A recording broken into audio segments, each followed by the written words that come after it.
Please like, share and subscribe this channel. नमस्कार दोस्तों, यह कहानी है आदर्श की। सुबह का समय था। रीना देवी सोकर उठ गई थी। रीना देवी का घर लोकेशगंज में था।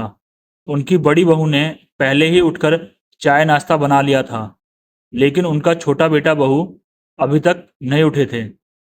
चाय नाश्ते का समय हो गया था, इसके बावजूद वे लोग अभी तक सो रहे थे। एक बार तो रीना देवी को लगा कि शायद ठंड होने की वजह से वे उठ ना पाए होंगे, लेकिन इतनी देर तक उनका बेटा आदर्श कभी नहीं सोता था, इसलिए वह परेशान होने लगी। कुछ काम से उनकी बड़ी बहू फर्स्ट फ्लोर पर गई तो उन्हें दरवाजे के जोर जोर से पीटने की और औरत के चिल्लाने की आवाज़ सुनाई पड़ी। तो उन्होंने जल्दी से दरवाजे की कुंडी बाहर से खोल दी।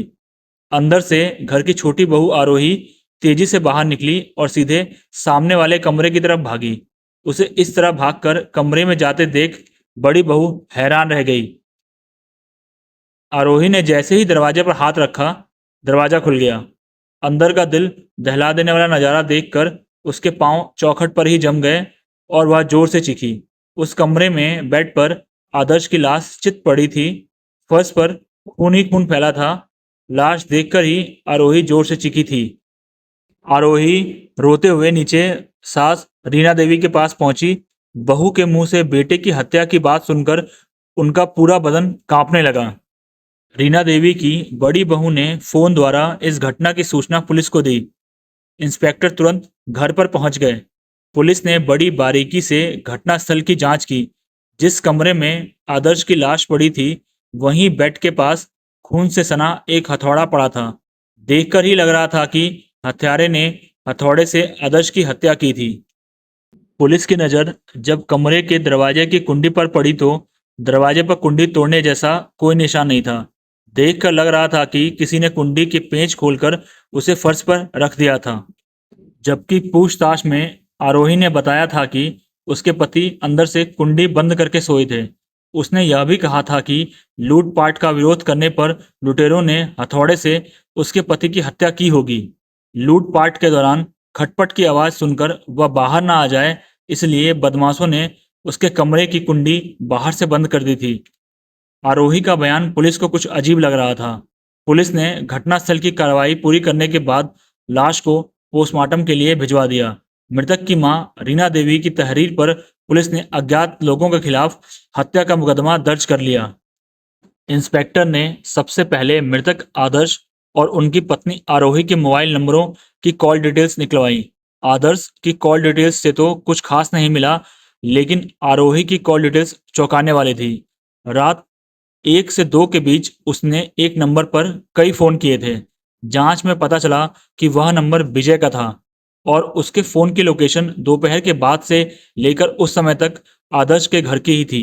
यही नहीं, इससे पहले भी उस नंबर पर आरोही के दिन में कई कई बार लंबी लंबी बातें होती रहती थी। सारा माजरा पुलिस को समझ में आ गया। आरोही शक के दायरे में आ गई, लेकिन पुलिस ने इस बात का एहसास किसी को नहीं होने दिया। विजय लोकेशगंज में ही था, लेकिन पुलिस के पास उसका कोई फोटो नहीं था, जिससे उसे पहचानना मुश्किल था। विजय की फोटो के लिए पुलिस ने सोशल साइट खंगाली तो उसमें उसका फोटो मिल गया।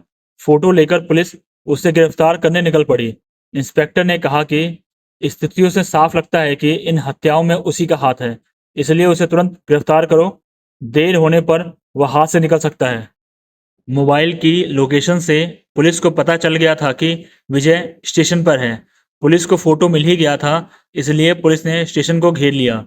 स्टेशन पर पुलिस को देखकर विजय ने भागने की कोशिश तो की, लेकिन वह भाग नहीं सका। पुलिस उसे पकड़कर सीधे थाने ले आई। विजय बिना वजह थाने लाए जाने पर रोब झाड़ने लगा, लेकिन जब उसके सामने कॉल डिटेल्स रखी गई तो उसकी सारी हेकड़ी निकल गई। तब उसने पुलिस से कहा, सर, मुझसे बहुत बड़ी गलती हो गई है। आरोही की बातों में आकर मुझे ये अपराध नहीं करना चाहिए था। उसी ने मुझ पर पति को रास्ते से हटाने का दबाव डाला था। इसके बाद विजय ने आदर्श की हत्या की पूरी कहानी सुना दी। विजय ने स्वीकार कर लिया कि इन हत्याओं में आरोही का भी हाथ था। इसलिए पुलिस आरोही को गिरफ्तार करने के लिए विजय को साथ लेकर लोकेशगंज पहुंच गई। विजय को पुलिस हिरासत में देखकर आरोही का चेहरा सफेद पड़ गया। विजय को देखकर आरोही समझ गई कि उसका खेल खत्म हो गया है। अब उसके सामने अपना अपराध स्वीकार करने के अलावा कोई दूसरा उपाय नहीं था। इससे पहले कि उससे पुलिस कुछ पूछती, उसने खुद ही कह दिया, हाँ, मैंने ही विजय के साथ मिलकर पति की हत्या की है। मुझे इसका कोई मलाल भी नहीं है। आरोही के मुंह से निकले इन शब्दों को सुनकर वहां खड़े लोग दंग रह गए। पुलिस ने आरोही को भी गिरफ्तार कर लिया था। इस हत्याकांड की जो कहानी सामने आई वह कुछ इस प्रकार थी। आरोही आदर्श की दूसरी पत्नी थी। पहली पत्नी से आदर्श का तलाक हो गया था। जब आरोही की शादी हुई उस समय वह 21 साल की थी। वह पढ़ी लिखी और खूबसूरत तो थी, स्वच्छंद स्वभाव की भी थी। अकेली घूमना, दोस्ती करना और महंगे मोबाइल फोन रखना उसे अच्छा लगता था। यह प्रवृत्ति उसकी शादी के बाद भी बनी रही। खूबसूरत आरोही को पाकर आदर्श खुश था। पिछले साल से उनकी खुशियों में अचानक ग्रहण लग गया था। आदर्श के काम पर चले जाने के बाद आरोही घर में खाली रहती थी। बूढ़ी सास रीना देवी और जेठानी नीचे के कमरे में रहती थी, जबकि वह पहली मंजिल पर खाली समय में मोबाइल पर सोशल साइट्स पर दोस्तों के साथ चैटिंग करती थी। किसी दिन सोशल साइट के जरिए विजय पर उसकी नज़र पड़ी तो वह उससे काफ़ी प्रभावित हुई। उसने विजय की प्रोफाइल खोलकर देखी तो उसका मोबाइल नंबर भी उसमें था। आरोही ने अपने प्रोफाइल के मुख्य पेज पर अपनी शादी से पहले की आकर्षक फोटो लगा रखी थी। आरोही ने विजय को फ्रेंड रिक्वेस्ट भेज दी तो विजय की ओर से रिक्वेस्ट स्वीकार कर ली गई। उसके बाद उनके बीच चैटिंग शुरू हो गई। जल्द ही दोनों गहरे दोस्त बन गए। विजय और आरोही की दोस्ती होने के बाद जब तब उनकी फोन पर भी बातचीत होने लगी थी। जल्द ही उनकी दोस्ती ने प्यार का रूप ले लिया। दोनों ही एक दूसरे को दिलो जान से चाहने लगे। इसी का नतीजा था कि आरोही ने विजय को अपने मायके में मिलने के लिए बुला लिया। आरोही ने विजय को मायके में इसलिए बुलाया था ताकि मिलने में कोई बाधा उत्पन्न ना हो। वहां मां के अलावा घर में कोई और नहीं रहता था। पति से बहाना करके आरोही मायके आ गई। विजय उसके दिए पते पर पहुंच गया। आरोही ने मां से विजय का परिचय पुराने दोस्त के रूप में कराया। इसके बाद दोनों एकांत में मिले तो खुद को रोक नहीं पाए। अगले दिन दोनों अपने अपने घर लौट गए। इसके बाद उसने आदर्श को महत्व देना बंद कर दिया। वह हर घड़ी मोबाइल से ही चिपकी रहती। उसकी यह आदत ना पति को अच्छी लग रही थी और ना ही सास को। जब भी कोई उससे कुछ पूछता वह कोई बहाना बना देती। धीरे धीरे आदर्श को उस पर शक होने लगा। इस बीच विजय आरोही से मिलने उसके ससुराल भी आने लगा था। सास रीना देवी ने इस नए चेहरे को देखा तो पूछ बैठी कि यह कौन है। तब उसने खुद को आरोही का दूर का रिश्तेदार बता दिया था। वह आरोही के सभी रिश्तेदारों को जानती थी। इतने दिनों बाद यह नया रिश्तेदार कौन आ गया। यह बात रीना देवी के गले नहीं उतरी तो उन्होंने आदर्श से बात की। आदर्श ने जब आरोही से विजय के बारे में पूछा तो अपनी गलती मानने के बजाय वह पति से लड़ने पर आमादा हो गई। बस उसी दिन के बाद उनके रिश्तों में जो दरार पड़ी वह धीरे धीरे बढ़ती ही गई। पति पत्नी के बीच इतनी दूरियां बढ़ गई कि लगभग रोज ही घर में महाभारत होने लगी। यही नहीं, दोनों अलग अलग कमरों में सोने लगे। एक तरह से अब आरोही के लिए पति उसके प्रेम में रोड़ा बन रहा था। रोज रोज के झगड़े से वह ऊब चुकी थी। इसी का नतीजा था कि उसने पति को रास्ते से हटाने के लिए विजय से बात की। विजय उसके लिए कुछ भी करने को तैयार था, इसलिए वह उसका साथ देने के लिए राजी हो गया। कुछ दिन बाद आरोही ने विजय को फोन करके लोकेशगंज बुला लिया। दोपहर में विजय लोकेशगंज पहुंच गया। आरोही ने विजय को अपने कमरे में लाकर छिपा दिया। देर शाम आदर्श काम से लौटा तो अपने कमरे में जाकर सो गया। सोते समय उसने दरवाजे की कुंडी अंदर से बंद नहीं की। हथौड़ा निकालकर आरोही ने अपने कमरे में पहले ही रख लिया था।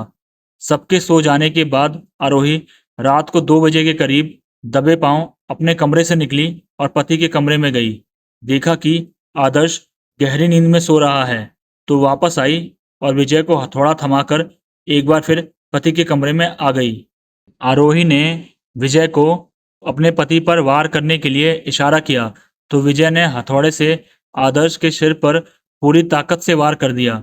भरपूर वार से आदर्श मारा गया। पुलिस और घर वालों को गुमराह करने के लिए आरोही ने घर का सामान बिखेर दिया, साथ ही दरवाजे की कुंडी खोलकर फर्श पर रख दी, ताकि सभी को यही लगे कि लूट की नीयत से कुंडी तोड़कर अंदर आए लुटेरों ने आदर्श की हत्या कर दी है। सुबह जल्दी उठकर आरोही ने दरवाजा खोलकर बाहर झांका। कोई दिखाई नहीं दिया तो उसने विजय को बाहर निकाल दिया। विजय जाने से पहले आरोही के कमरे की कुंडी बाहर से लगा गया, ताकि सबको ये लगे कि लुटेरों ने आरोही को कमरे में बंद कर दिया था। विजय वहां से निकलकर स्टेशन पर आया और वहीं पर जाकर छिप गया। वह वहां इसलिए रुका था क्योंकि अगले दिन आरोही भी उसके साथ जाने वाली थी। वह आरोही को ले जा पाता उसके पहले ही पुलिस ने मोबाइल की लोकेशन के आधार पर उसे पकड़ लिया। Thanks for watching.